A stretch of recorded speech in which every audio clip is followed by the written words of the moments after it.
and we'll probably go into that too. Yeah. But let's move to this one too, because we touched on this as goals, right? And you have monetary goals. And Matt, you hit this one the nail on the head. And again, it's, oh my gosh, we don't want to talk about money too much, right? It's like, why not? Why not? I mean, so just talk a little bit about that. I mean, there was a book that I read, and the actual name of the book is The Goal, right? Just in a nutshell, is about a manufacturer that couldn't figure out, why all this was happening, and why they were having all these bottlenecks and all this good stuff, and the plant manager is basically reading too much into it. And in a nutshell, he goes to this consultant. The consultant comes to him, which was actually his mentor in college, and says, "Your problem is you're forgetting about the goal." And the goal in this instance for anybody, any corporation, individual, is money. And we forget about that when we weigh ourselves down with all these procedures and these policies and these internal conflicts or whatnot. And the ultimate goal for all of us is to pay our bills, is to set a lifestyle to be able to provide for our families, pay our bills, and unfortunately our taxes. And that should be the goal. Money's good for what money does.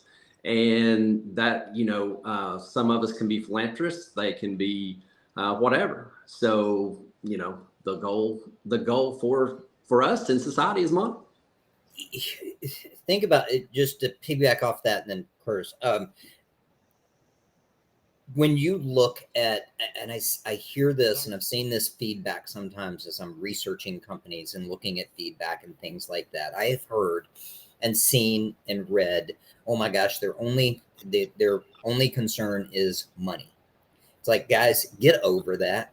Yeah. Seriously, get over that. Because if you are a public traded company, guess what? Your return on investment and total shareholder return is the important piece of it. And it is about profits. And that's good in multiple ways. One, if you're not concerned about profits, well, then how do you have customer service in 5 or 10 years if you're not profitable and you go out of business?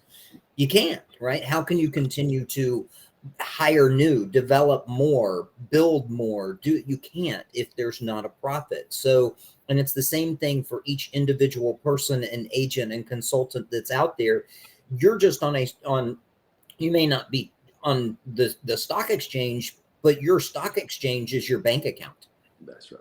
And if you're not looking at it like that, then how do you pay for your kids' college? How do you go on trips and take your spouse and significant other? How do you have the things that you want to do? And how do you retire if you're not worried about the profit and your total shareholder results with who you're looking at in the mirror?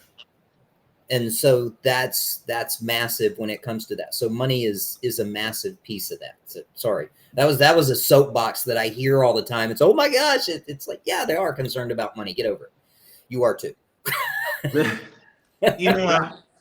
Everybody is. There was a let's just put this. So I'll try to tie this together real quick. So I've done some live events where we do this, exercise where everybody's trying to figure out their big why, right? Yeah. And what's funny is everybody gets all confused and all this other stuff. They think I do it a little differently. So they think that this big why has to be this giant purpose, that they're going to go save all the, starving children in another country, or they're going to, take all the animals that are about to be euthanized. They're going to go buy them up and put them on a farm, and they're going to send oodles of water, out.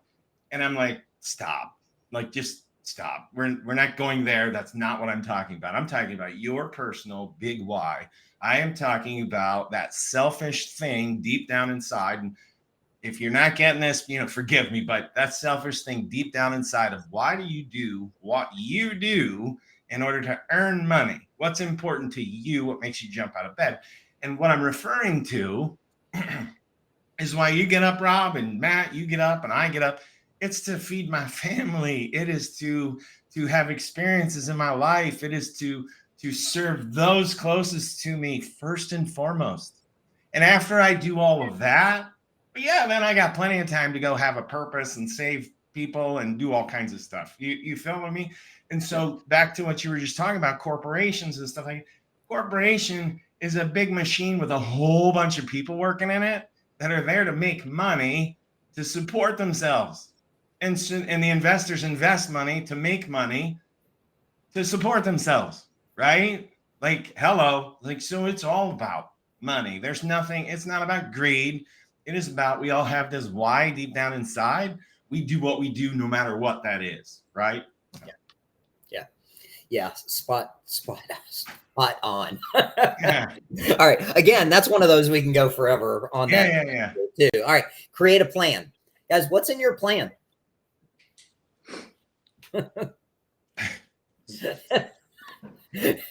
Oh, Yeah, go. One. So I mean, if you're really going to create a plan, you got to have the clients to be able to have the plan. So number one, leads. Number two, leads in a different form of creating leads.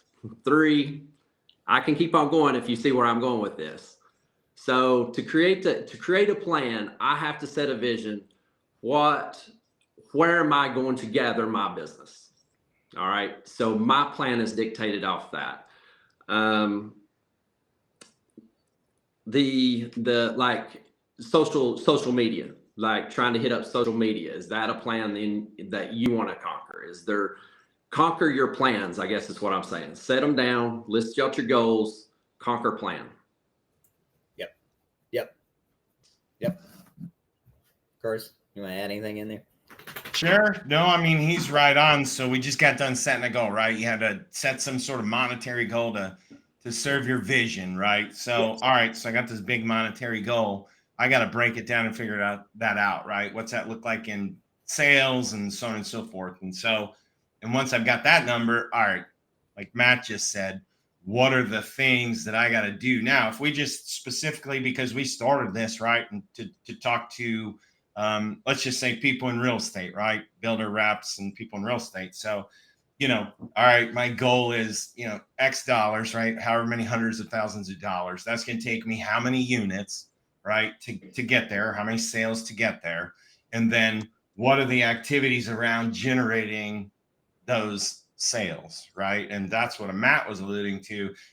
Do I bring social media in as part of that, generating activity? Maybe you do, right? So, okay, what's social media look like? Well, that's posting this such valuable content every other day or whatever on these platforms. What's my system or whatever around that?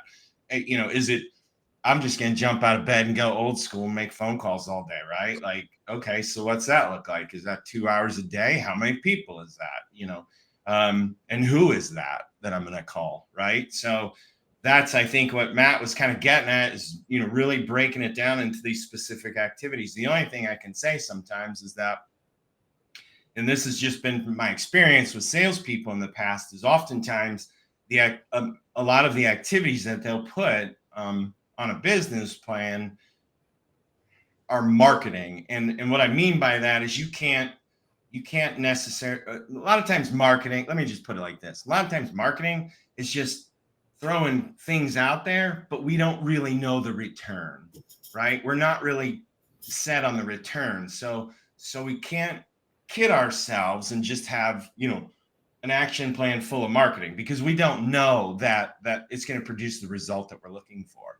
So while it's good and marketing should be part of a plan, I don't know that sometimes you can directly tie it to a unit or a sale or something like that. So that's the only thing I caution people oftentimes on, because I've seen business plans that are just littered with marketing and there's no actual, let's just say, lead generating activity, such as picking up the phone, such as networking, such as having conversations with people. They tend to put more marketing on there than they do those activities. So, yeah, I want to, so I put on the graphic, had 20 plus extra deals a year. Right. All right. So I gotta follow through with that. And Matt Bright, I have to say you're one of the best at doing this. So feel free. If you are a sales consultant on site, you're going to get walk-in traffic, but is that going to help you reach your goals? No. No. I mean, it's going to help, right? But are you going to reach your goals solely on walk-in traffic? No. I won't meet a 10th. I want to meet a 10th of my goal. There you go. Right. So here's your piece, and you even won an award for this. Add this to your plans for everybody that watches this. Realtor outreach, general side, resale, realtor outreach. Matt? So, all right. So I've got 5 things here that I wrote down for your activities. This is what everybody needs to do. One is what we all know, the sphere effect. In new construction, though, it actually works a little bit different, and I'm going to tell you why. Sphere effect is this. I go and I have a client that buys a new construction home. That is a 4 to 6 month build time. I should get to know their aunt, their uncle, their dog, their cat, everyone in that in their sphere, right? And the reason is that you should be doing weekly updates. You should be going in and doing videos for your clients, calling them on the phone, talking to them. You're usually used to a 30-day transaction. I cannot stress this enough. You're used to getting it over with. This is a different scenario. Think of how many people along the way that you can meet that you're going to sell to, okay? That's my first soapbox. Second, social media. And I'm going to kind of go off of what we talked about before with this. Just go into that. So, you know, we started this meeting off, and I was kind of passionate about what I said about this is that new agents, any agent, document those new neighborhoods, create a journey, show the progression of that, create a story. The truth is, as salespeople, we are storytellers, right? That's what we do. Get with an agent anywhere, a local builder's agent, whoever, and I'm assure you they're going to be all in on this. Document that journey, interview people, have that discussion with the people in that neighborhood. That's going to do a couple things. One, you're going to get to know all the people in the neighborhood, so whenever they resell, guess who the first person they're going to think of? You created the journey. They're going to expect you to know what's going on, right? That's probably it. And the next thing is I've got this written down. Be consistent. We all know that. Going in, farm those new neighborhoods, guys. Farm those new neighborhoods. There's another thing too that I wasn't going to mention because I feel like it's a secret, and I was going to tell everybody to call me. That I have a secret for you guys that you need to call me direct, but I'm just going to go ahead and spill the beans here. If you want to grow your business, you can actually think outside of real estate. It's actually a possibility. And if you get with a new neighborhood, did you know they're looking for all kinds of services? They're looking for lawn care. They're looking for fence builders. I could go on and on and on with this. So you can think outside the box for yourselves on this, but that doesn't create necessarily a service. I mean, it does create a service, but you will be able to create more real estate business by doing this. Because if you go in and you have somebody build a fence for them, or if you do, get you a lawn care service or whatever, who are they going to think about on the real estate side? Double whammy, right? The next thing too is believe it or not, I could go in on the investing side of this. You have a lot of builders right now that in certain areas of the country that are needing to sell some of these properties. So if you can get with investors on your end, believe it or not, investors are willing to invest any part of the country. So this might be a good referral network to you guys to get into, the investing referral network.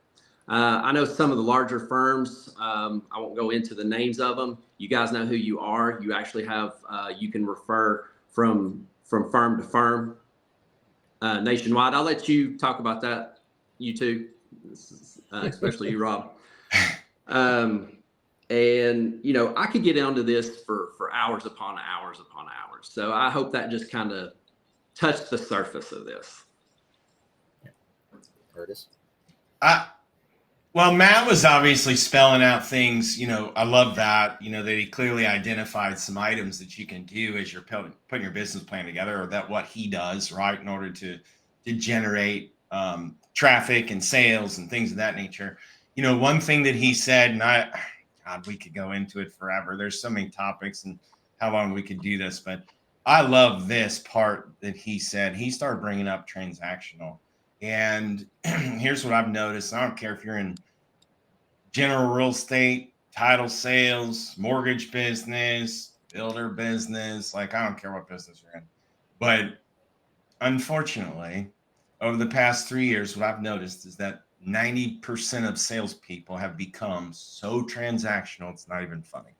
And I think my only caveat to that, and my caveat to that for people that are listening would be, as you sit down and put your business plan together, think about your last year and were you more transactional? In other words, what I mean by that is, okay, I sold this house to this particular client. Were any referrals generated from that? You know, at all, right? You know, could I have done a better job staying in touch with them, doing some of the things Matt spoke about? Because let's face it, what is the true value of a customer? Well, if I've worked them properly, right, and I go old school, like we used to do this old school, like back in the day, people, you know, professional salespeople built relationships with people and kept them in their sphere for a life. And from that came multiple referrals.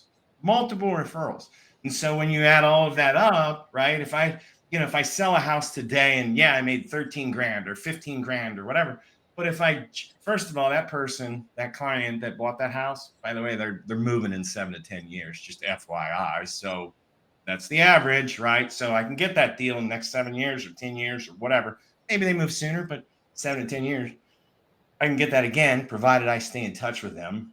Hello. But if I sold them a house today for whatever, 13, 14, 15 grand, and I generate 2, 3, 4 referrals from that all are another 15 grand and 15 grand and 15, that one person is like $45,000, $50,000. Hello. Yeah. So again, shame on us as an industry. We've gotten so transactional. I don't know why that is. Maybe, you know, had something to do with COVID and just we were so busy or whatever. But I think going forward, we need to not be transactional and we need to look at things a little bit differently. The other reason we might need to do that is there's a lot of noise out there and competition. Yeah. And nothing you can do about that, right? And so in the real estate space, we've got giant corporations that are spending oodles of dollars marketing to the consumer out there to take them from you. So that's your competition. It's not the guy down the street. That's your competition, is to get those eyeballs or to hang on to those people that we do business with. So anyway, I just think that's something. I don't want to go into all the, you know, like you got to do this and this and this, but just that I think that's an opportunity for us as an industry, or you as a salesperson, whomever, to look at your business and am I transactional? And listen, there's no judgment against it. Just don't do that going forward. Yeah, that's all. Well, both of you said, and you know, to summarize that, you're both focused on relationships, not just the transaction, the single closing, but you're building relationships that are long-term, that are going to be repeat business. And that's where you have a predictable, repeatable business, whether you're on the new construction side or the resale side, it's the same. Sure. Yep. Yeah. And so that's all I meant by that is what's my, you know, because I talk to salespeople all the time. They're like, oh, these are my best clients. Well, then they went down the street and bought another house, but it was from somebody else. And I'm like, well, you thought you were in a relationship, but if you really were in a relationship, they wouldn't have thought of anybody else to buy a house from. They were yours for life. Yep. And so I think we all think we're really good at that. And yet I think we could be better, right? That's all I'm saying, right? We could be better. And again, no judgment, just, all right, what can I do different going into the new year to make these relationships stronger? Yep. And to get more out of those relationships,